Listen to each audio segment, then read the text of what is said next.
Navin, thank you so much for your day to discuss this discussion. It should be good. I'm looking forward to it. Rodrigo, you've very kindly organised. I'm going to pass over to you to introduce, and then we'll go forward from there. Yeah. Hi everyone. Big welcome to Bantu Sumana Tero. In Sri Lanka we call Sumana Sadhu. Sadhu means like a greeting and respect in Buddhism. So growing up in Sri Lanka we always call a Buddhist monk a Sadhu. It's done like this, okay? So welcome to you, and looking forward to an introduction of Buddhism. My colleague Vincent, he's the one who wants to know more about Buddhism. He's from Sri Lanka. Kate has a question as well, so I'm sure you're the best space person, Simon Sadhu, to answer those questions. I don't know, are you sure? And over to you. All right. Yeah, thank you for organizing this, Rodrigo, and I hope someone or all of us will benefit out of this somehow. I know you had questions to answer, which I think we can try to deal with later. Do you want me to start with just a few ideas about Buddhism first to start off with? Okay. Can you hear me well? Because I think there's a bit of echo in the hall, but I hope you don't mind that volume. So if you hear me well, just raise your hands. All right. Okay. Thank you. Introduction to Buddhism would be absolutely fantastic. So thank you for Okay. So I'll start off with that. Yeah, and it's been quite a journey even. Okay, so let's start with that. Okay, so first of all, Buddhism obviously roots in the word Buddha, which we all have heard of, Buddha. So which means the awakened one, or the excuse me, the enlightened one for Buddhists. There are lots of schools of Buddhism. From the one I come from, Theravada tradition. There is also the Mahayana tradition, which is quite, from the original countries of North Asia, for example. Then there's again a mixture of which we call Vajrayana Buddhism, which sometimes has influenced what we call Tibetan Buddhism, which is quite popular in the West as well. I come from the southern school, or the countries like, as Rodrigo said, Sri Lanka, Thailand, Burma, so the Buddhism practice in those countries. So no matter what school it is, there's three things that are quite common, which what we call triple gem, or three refuges. And when we call three refuges, it is about identifying the three aspects of Buddhism. So the first one is the Buddha, obviously, the awakened one, or the enlightened one. And when Buddhists confirm their faith, they will try to make a determination. I'm going to take the Buddha as a guide, as an example, for my personal spiritual journey. Then there is what we call the Dhamma, or Dharma, as it's quietly said. So the Dharma is the teachings that he taught for about 45 years, and encapsulating some advices from A to Z to every walks of life, different types of people, intellectual, non-intellectual, so it addresses, the devout, the non-devout. So it's got everything what we call in the books we call Tripitaka. And thirdly, the third refuge that the Buddhists take is Sangha, or to actually be part of the practicing community. So monks like myself, nuns, the lay people, not ordained ones, so they're all part of the community. So Buddha is like enlightenment, or the guide, the path, Dhamma are the teachings, and then Sangha is the practice.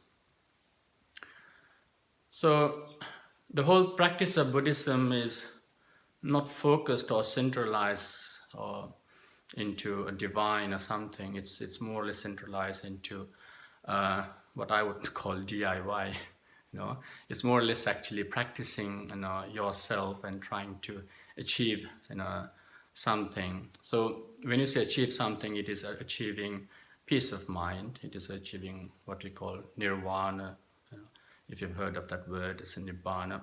So that practice also is again is threefold. So someone who is a layperson, non-ordained, can start off with like 5 precepts, basic precepts of morality, of not harming, not stealing, and not to engage in misuse of senses, truthfulness, and also not tell lies, and then not take any intoxicants or that cloud your judgment and mind. So those are the 5 basic precepts for a lay Buddhist. That becomes a stepping stone, because once you are physically and verbally, moral, then it becomes a stepping stone for you to, purify or work in the inner you, which is the mind, and therefore, hence the word mindfulness and all this come into, which then helps us to transform the way we think, and therefore, enabling us to actually have what we call wisdom, because wisdom is not intellect. Wisdom is something, a wise way of thinking, which we believe then is the gateway to liberation. And that liberation, therefore, is not resorted into an external agency. No one can help you but yourself. So once you are into this path, then you actually develop that understanding. How much time do I have, Richard? Please carry on. Let's get you in the 30 minutes. All right. Okay. So, thank you. Yeah. Okay. So I think some of you had questions of the fundamentals. So obviously, the fundamentals of Buddhism is in all these schools of Buddhist thought, is the Four Noble Truth. Okay. So I started with there's no creator God. There's no sort of a external agency, but all human potential and wise thinking. And then the fundamentals is all again based on the human experience and what we all can actually, practice ourselves. So the first noble truth, which I think Rodrigo must have been talking to you about, is that our experiences are sometimes quite unsatisfactory. They all stem from our inner desires, or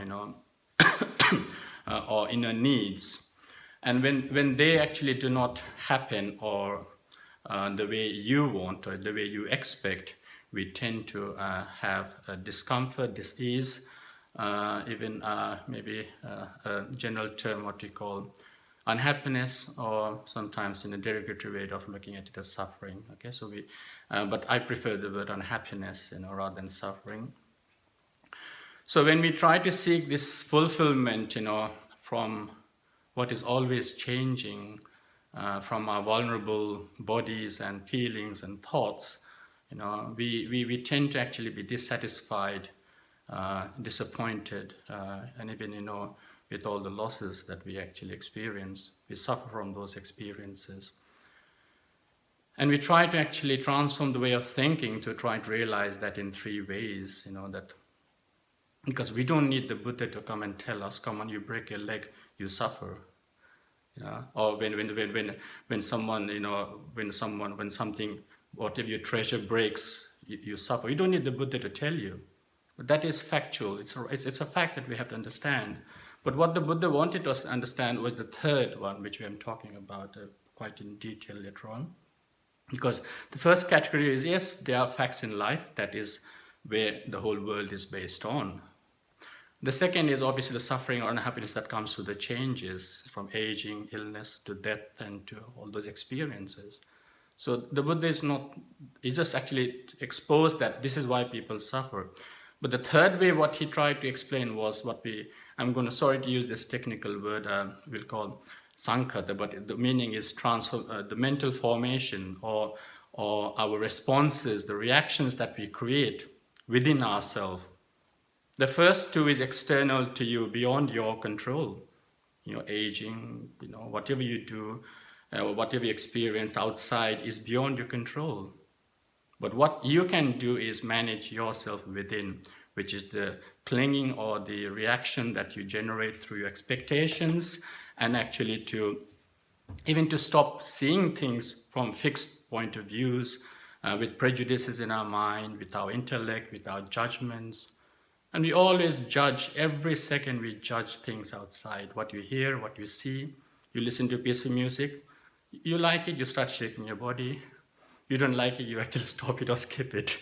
Even that is a reaction that you actually do. You go to a restaurant, you already eat before you enter with your mind. You've tasted and you're expecting a type of food. And that is our habitual way of thinking. You know, the way we actually, you go to a place of work and you expect everyone to greet you well. You go to a house, you want them to give you a hug. If they don't, then you start thinking, what did I do? So these are mental formations that we cling on to. And we then start victimizing ourselves. And this is the type of suffering that Dukkha, the Buddha, wanted us to actually manage ourselves, to get rid of, to transform the way of thinking, to slowly get rid of it. So he began to tell you, why do we actually come to this stage? Is because of the second truth, which is the origin, which is the craving. So these emotional reactions create the type of craving, you know, whatever we judge, whatever we actually add value to our experiences, we come with a judgment. As I said, deep-rooted desires, hate, ignorance, to your political, to or your social, your environmental judgments or knowledge, we start imposing those to what you experience, and we create a disappointment, a disagreement. Sometimes, if it is personal, we try to want it to last longer so that we can actually have it more, which we call craving for existences. And sometimes if we don't like it, you know, we start becoming defensive and aggressive and then try to say, oh, this shouldn't exist. It should not happen. So we start clinging on to these both ideas, negatives, wanting it longer, not wanting it to exist as well. So we start clinging to these ideas and be very possessive. And when it is possessive and when it is quite fixed in your mindset, we tend to become very, you know, subconsciously make it a second nature in our day-to-day activities. And imagine that from the time you woke up to the time you sleep, how many times have you actually huffed and puffed or made a judgment or said something about it? Even if you don't say, you think about it. What on earth is this? You know? So if you do it like once a minute, you all are bankers, you can think, and if you stay awake 10 hours, you're doing like, I don't know what, 600 times a day. You're always huffing and puffing. If you do once a minute, you're huffing and puffing 600 times a day, just within the 10 hours. And if you do it like 3 times a minute, 1,800. And that is actually developing negativity within yourself, in your environment, and you're always in a tense mode. And once you realize this, you'll need to learn how to let it go. Because this is what the Buddha said. There is a release from suffering, there is a cessation, there is a stop to this. And that this stop is trying to attain that sort of state of mind that is not conditioned. You know, the clinging to the conditioned mindset is what is suffering, you know. So to get yourself free from this sort of experience, to come to that state of non-arising of suffering takes a bit of effort. No one can do it because that is within yourself. You can't control the external things, but you can control within the ones that happens within yourself, which is self-created. It's arising within your own reactions. And this is the only way to stop this is to develop a culture of actually way of thinking, which I call wisdom, through meditation and mindfulness. Because if you're mindful, if you're present here, we realize we are either subconsciously or consciously determining our fate or future. Because what happens now is a result of the past, and what you do now is going to be the cause for the future. So being free from this self-created delusion or illusory thinking, because happiness is not in the item that you have. Happiness is not about the person or happiness is about the way you perceive it. But if you start perceiving it with the sunglass, then you start seeing with in the world with darkness. But you need to actually take that the vision and make it clear, and you actually have to always not see with a fixed state of mind. And therefore, this is where the proliferation of all this mental thinking and negativity starts in. And therefore, if we are able to actually change that, it will be quite an interesting journey for the Buddhist path that we're talking about. And therefore, the fourth noble truth is about that path set out to practice, which is again a wholesome, practice about being virtually moral and developing, opportunities for positive thinking, positiveness, from where we then start, developing wisdom, because lots of the things we are doing is always inclined to negativity, where we start actually not see things clearly with clarity.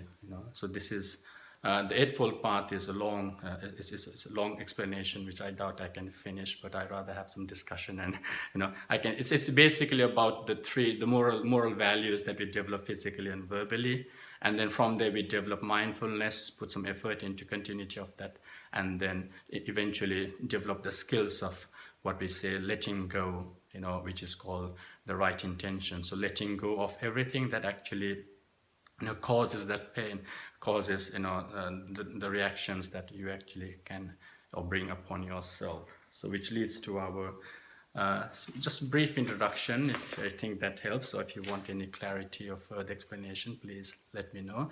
I know I have two questions that I actually was emailed by Rodrigo, so I can actually touch that otherwise. Thank you so much for that. Really thoughtful. I've written loads of notes down, which I'll reflect on afterwards as well.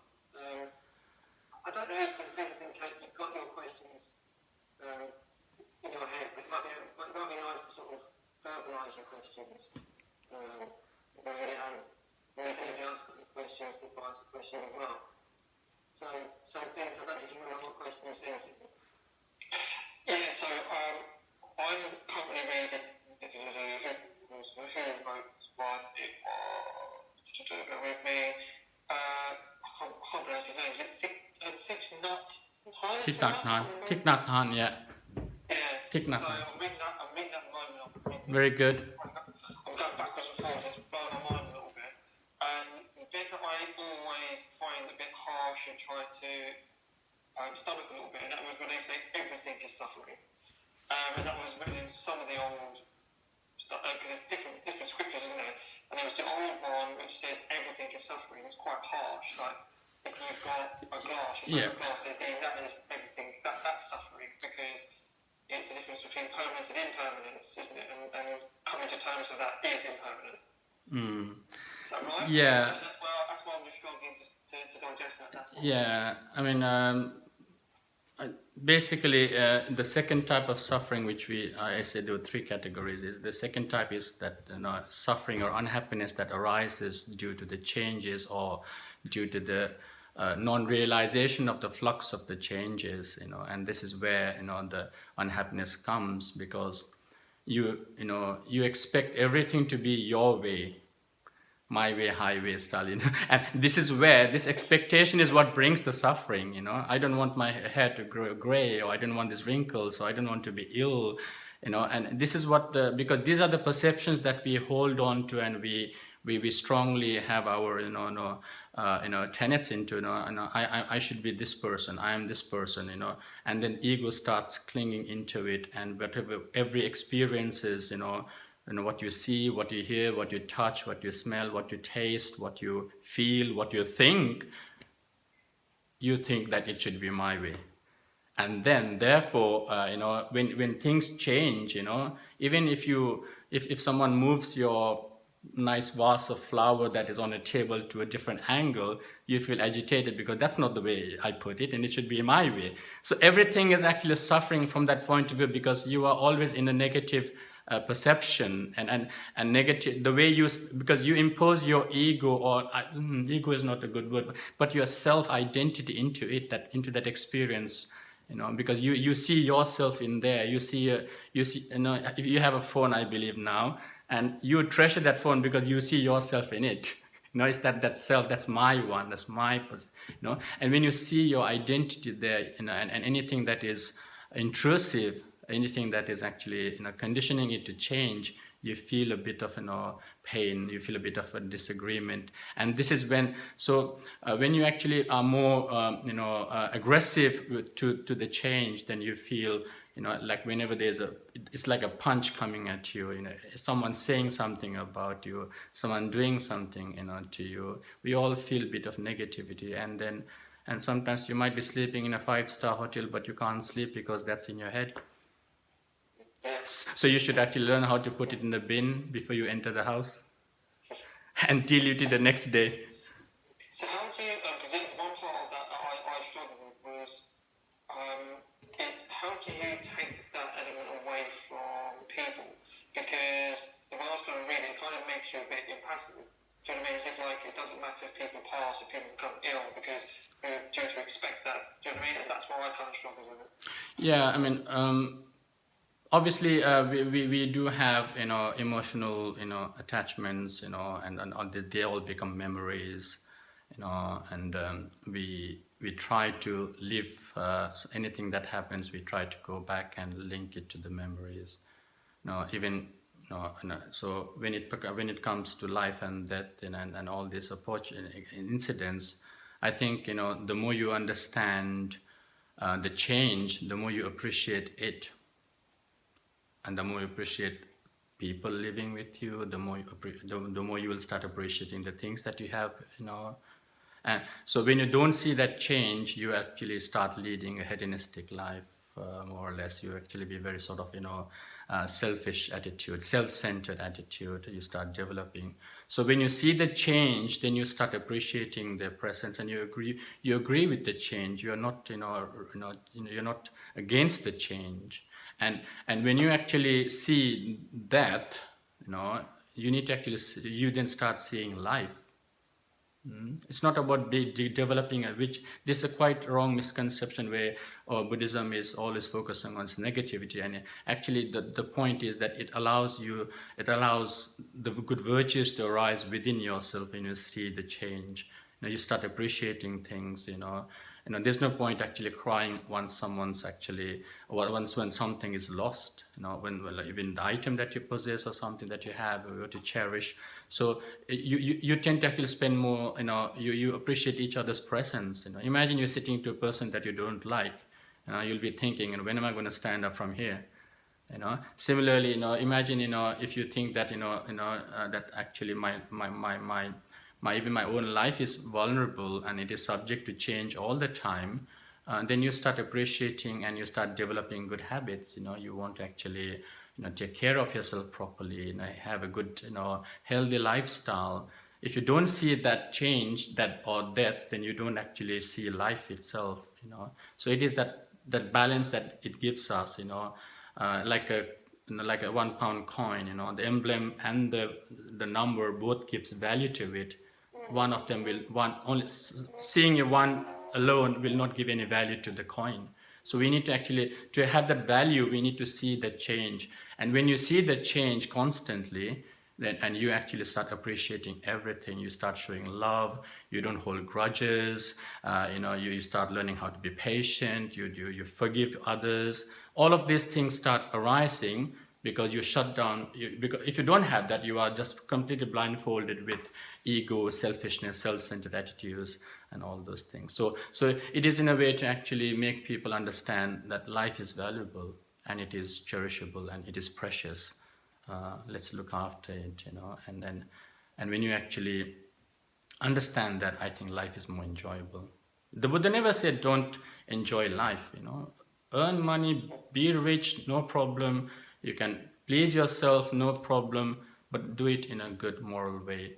Do it wholesomely. So the 5 precepts has the 3rd precept about having a good partnership in life. Marry, have but don't engage in adultery or misuse of senses. That sort of thing. So it never said not to enjoy life. You can enjoy life when you see dangers. So you can actually you enjoy life. and then only you might have even more into it, you know. You might have more into that lovely life that you have. Otherwise, you're always negatively, you know, victimizing yourself. I think you had a question as well. I don't think there was a question you sent in. Venerable Bhante, Hello.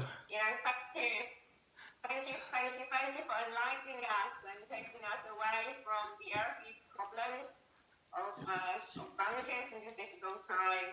Massively grateful for enlightening us and being there for Rodrigo. I've heard lots of good things.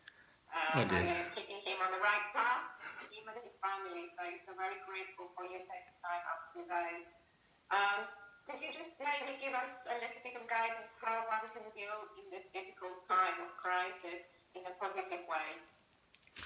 Okay. Obviously, this time is quite difficult for everyone, you know, from parents to siblings to, you know, anyone that lives. Even the pets find it difficult, you know. So it is quite important to actually develop positiveness, you know, and always look forward to the bright side. When it comes to emotions, because emotions can come in many ways, you know. Well, it could be simply you know, a sad thought. It could be simply a negative, you know, maybe anger, repulsive, disagreement, frustration. You know, those are the things we develop when, as I said, when our expectations don't happen, or when you think, oh, it's happening to me, when you start victimizing yourself.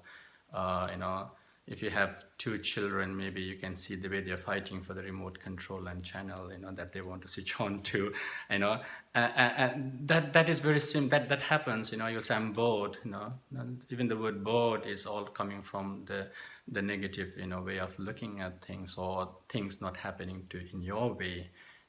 So you know, frustration, agitation, anger, that's fine. You know, we are humans. We are not like made of stones. It happens, you know. They do come, you know. But we have to develop a skill in such a way that you actually, I'm going to show this. I put some hot water. I hope it's not cold. Now this is a tea bag. And I'm going to leave it there to brew. How long do you want to leave it? 1 minute? 2 minutes? If I leave it for 10 minutes, it's undrinkable. The quicker I take it out and throw, it's a nice cup of tea. The longer I leave it there, it's undrinkable. That's your mind. How long are you going to leave it there?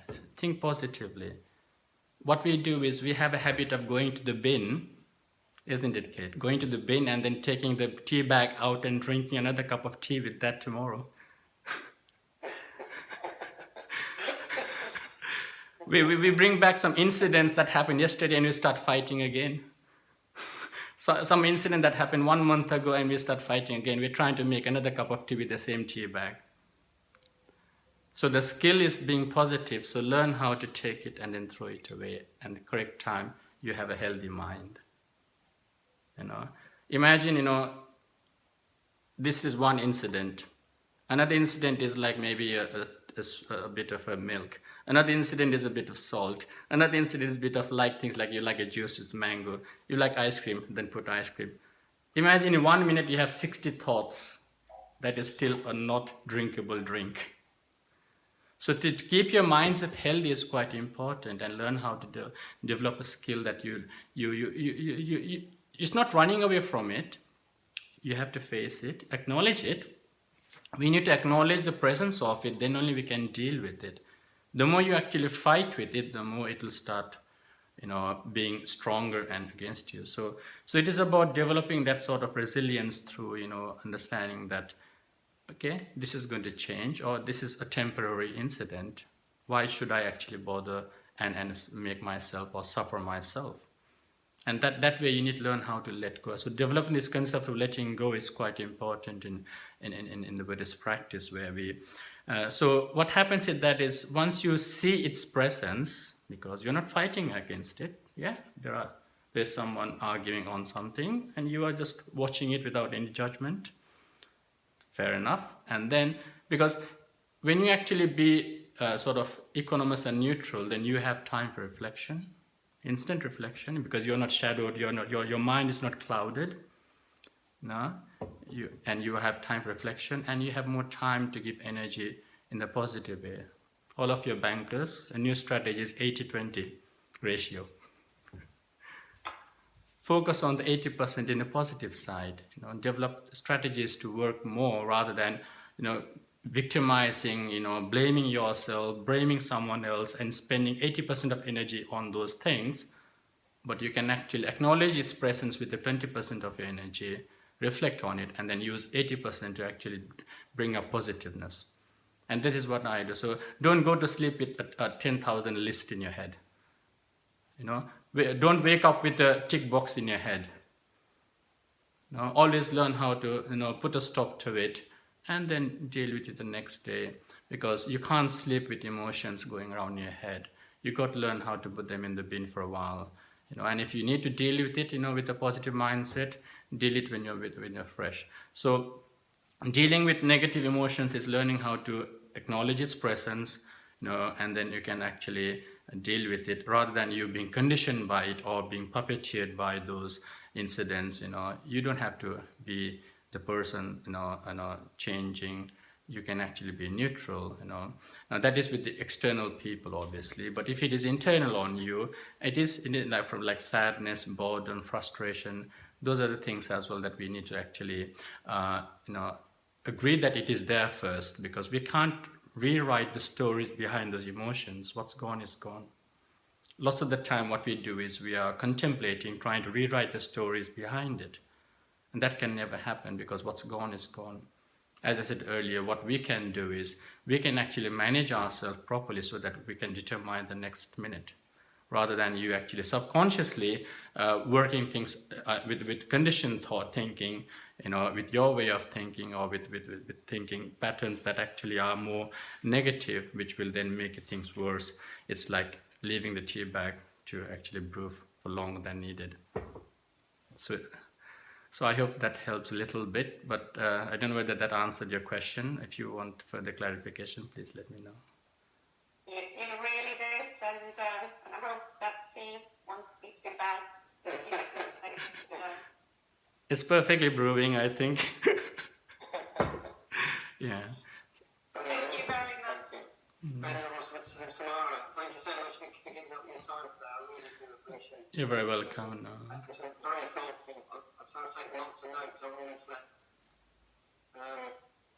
I'll probably do reflect about 60 times a minute, so goodness knows how many times. It's all about figures in the end, isn't it? Yes. Yeah. That is what I call myself, it's called spiritual performance management. Not just with stats and bank statements and bank figures. It's about, end of the day, you actually reflect and then spiritually manage yourself. So you can do a performance management reflection and then put it in. So it's not. Rodrigo, we'll talk about that more in your one-to-one, yeah? Okay, all right. It's been a real pleasure. Okay. Thank you so much. You're very welcome. Final you wanted to say before we talk Well, I really hope we have taken a few notes and it's useful. It's certainly been useful for me in my life as well. So.